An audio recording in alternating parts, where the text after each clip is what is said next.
Morning students, आज हम geography का थर्ड चैप्टर द एटमॉस्फेयर के ऊपर डिस्कस करेंगे। तो फर्स्ट ऑफ ऑल इसका देख लेते हैं the definition of atmosphere. Atmosphere होता क्या है? It is the huge blanket of air, it surrounds our earth and protects from different types of harmful rays that comes from the sun. सूर्य से आने वाले अलग अलग हार्मफुल रेज से और एक्सेसिव हीट्स सनलाइट्स, इससे हमें प्रोटेक्ट करता है। जैसे हमारे प्रीवियस चैप्टर में हमने लाइट ईयर को लेकर डिस्क्राइब किया था। लाइट ईयर में क्या था कि जनरली लाइट ईयर होता क्या है? The distance travelled by light in 1 year is otherwise known as the light year. ठीक है, तो लाइट ईयर में हमने ये पढ़ा था कि सूरज की रोशनी को धरती तक पहुंचने में 8.5 मिनट लगता है।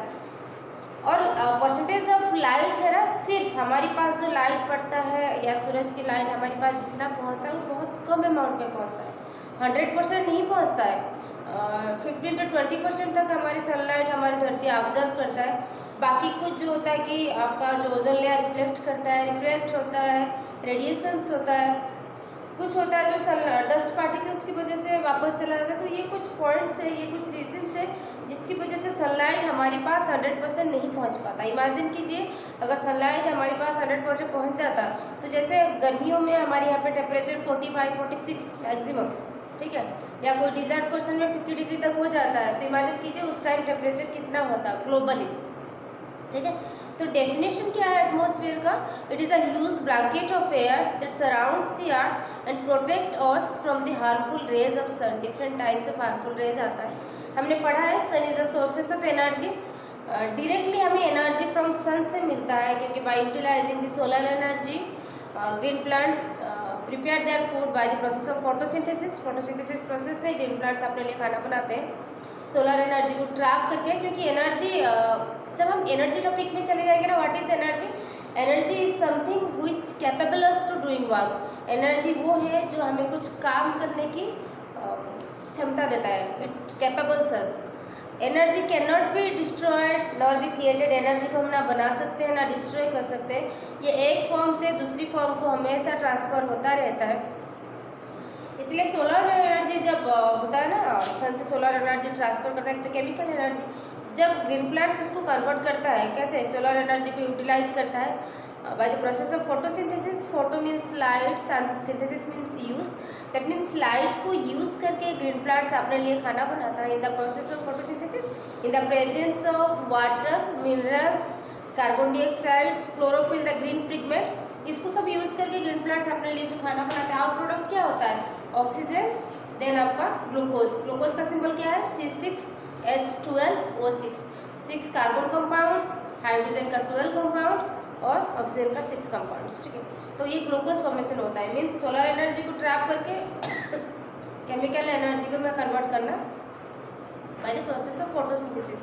डिफरेंट टाइप्स है। अगर हमें सोलर एनर्जी नहीं मिलेगा तो कहीं ना कहीं हमारा भी जो डाइजेशन प्रोसेस या हमारी जो लाइफ सस्टेन शायद हम नहीं कर पाएंगे। इसीलिए सन को हम कंसिडर करते हैं as the basic source of energy. ठीक है, लेकिन अगर उसका 100% हमारे पास या हमारी जो अर्थ कंसिडर करे या रिसीव कर ले, तो देन ये फिर दोबारा आग का गोला बन जाएगा मेरे हिसाब से। ठीक है, तो एटमॉस्फेयर जो होता है ना, ये एक प्रोटेक्टिंग लेयर है हमारे लिए। ठीक, समझ में आया?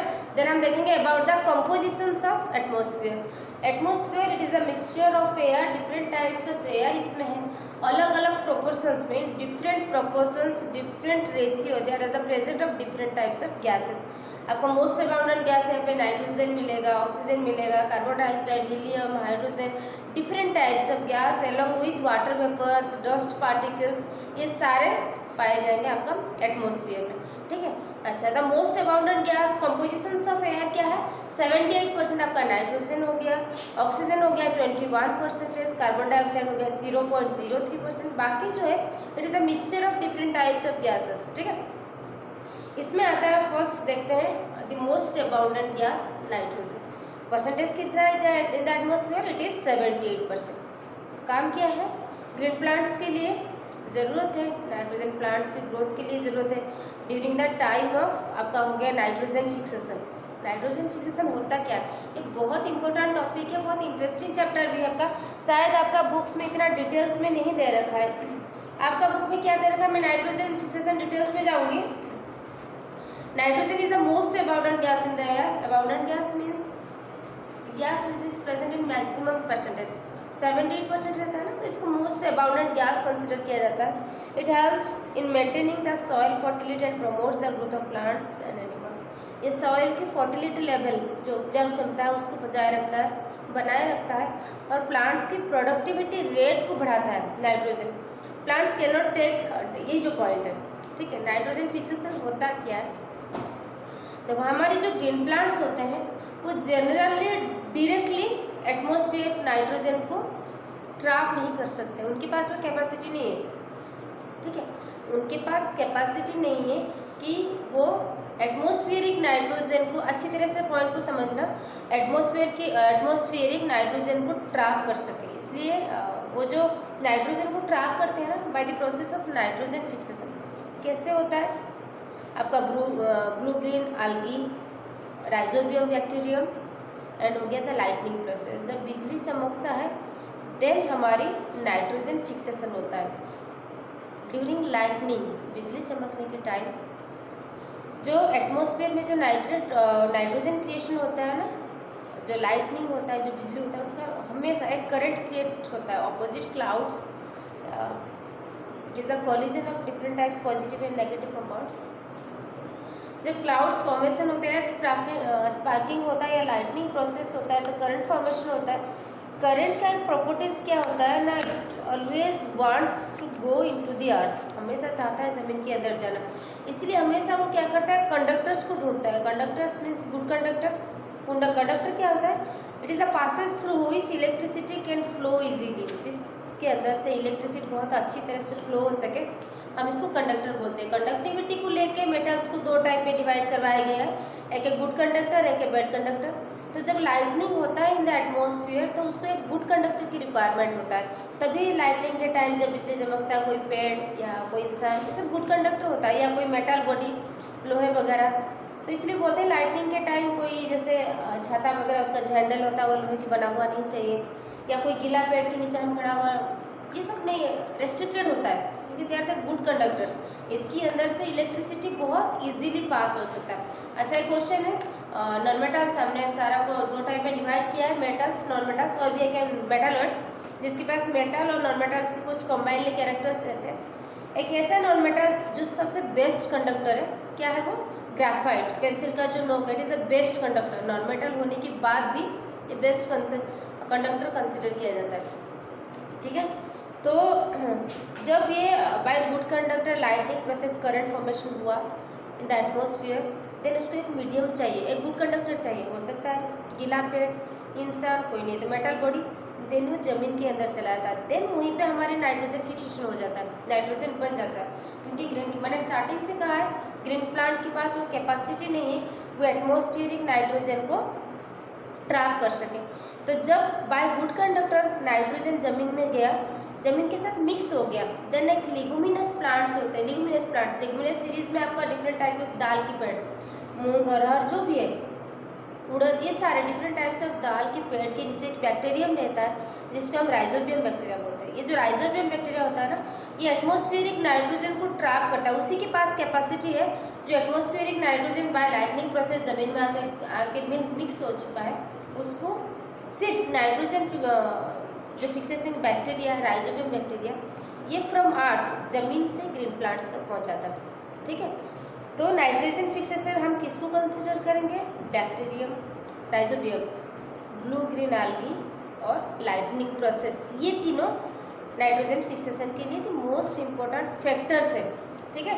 बैक्टीरिया अभी क्या किया, दाल के पेड़ उसको कंसिडर ट्रैप किया, फिर प्लांट की ग्रोथ होता है, क्योंकि प्लांट्स की ग्रोथ में एक न्यूट्रिएंट, न्यूट्रिएंट मीन्स पोषक तत्व जिसको बोलते हैं, नाइट्रोजन, पोटेशियम, इसका मोस्ट इंपॉर्टेंट पॉइंट्स है, ठीक है।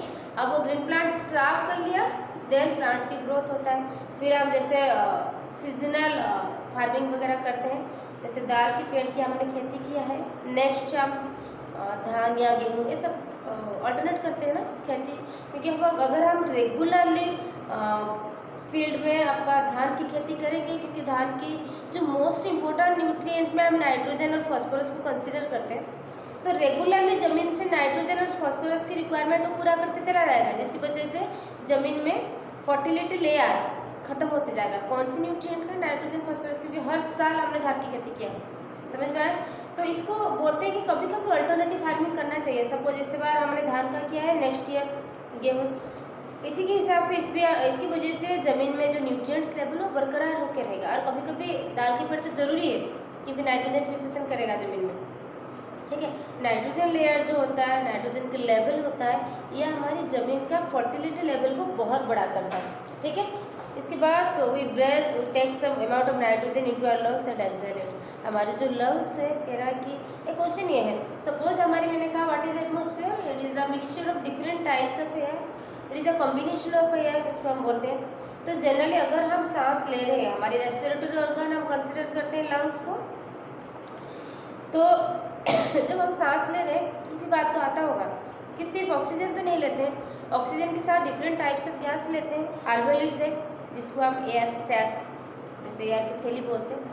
तो यहाँ पे हम क्या करते हैं कि एयर के साथ, ऑक्सीजन के साथ कुछ अमाउंट ऑफ नाइट्रोजन भी हम ले लेते हैं अंदर, लेकिन ये एक्सेल हो जाता है बाहर। एक होता है इनहेलेशन और एक्सेलेशन। इनहेलेशन देखिए the taking of air into the body through the process of respiration system. Respiration system में जब हम अलग अलग ऑक्सीजन गैस को इनहेल करते हैं, इनहेलेशन बोलते हैं। कार्बन डाइऑक्साइड बाहर करते हैं, ठीक है।